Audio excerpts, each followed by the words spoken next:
Hello everyone, good morning. আমি জয়ী। আর এদিকে আমি সকাল সকাল ঘুম থেকে উঠে ফ্রেশ হয়ে নিলাম। আর এদিকে বর্দি সকাল সকাল সবার লেগে বেলের শরবত বানাই নিল। আর এটা আমরা সবাই মিলে খুব খাইলাম, খুব মজা কইরা। তারপরে এদিকে মনু স্কুলে যাওয়ার জন্য স্নান টান করে লাইছে। এদিকে তাই রেডি, স্কুলে যাওয়ার জন্য রেডি হইতেছে। তাই তো অনেক খুশি, স্কুলে যাব, খুব এক্সাইটেড। তারপর এদিকে আমরা সবাই মিললা ভাত খেয়ে লাইলাম।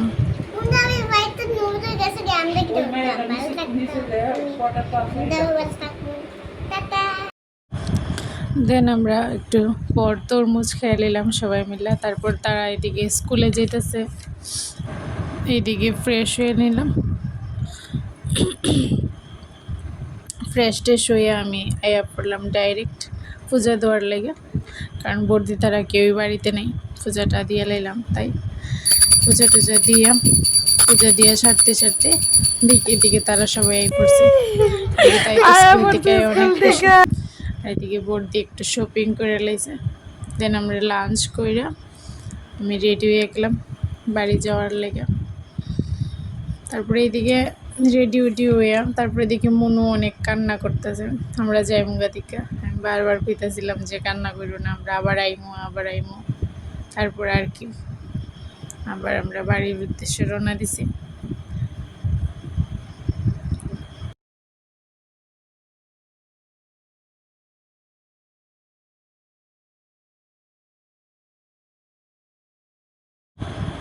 তারপর এদিকে আমরা একটু সেটা ফুচকা খেয়ে নিলাম। फुसका हम लोगों का ज़िंदगी है भाई, उसके बिना हम नहीं जी सकते। তারপর আবার আমরা আয়া পড়লাম গল্প করতে করতে দুইজনে মিললা। এদিকে বাড়িতে আয়া দেখে তারা তো টিফিনের জোরদার প্রিপারেশন চলতেছে। এদিকে এদিকে পাঁপড় বাজতেছে, আর এদিকে রেডি করে লাইতেছে মুড়ি ডালমুট সব কিছু মিলাইয়া। এদিকে টিফিন বানানি হয়ে গেল। তো আমরা সবাই মিল্লা খাইয়া, এই দেখো ভাই, আমরা সবাই এইভাবেই খাই। আমরা ভাই বোনরা সবাই একসাথে বইয়া বাটির মধ্যে লইয়া আমরা সবাই একটার থেকেই খাই। এটাই আমরা করি সবসময়। আর আজকের ব্লগটা এখানেই শেষ করলাম। টাটা।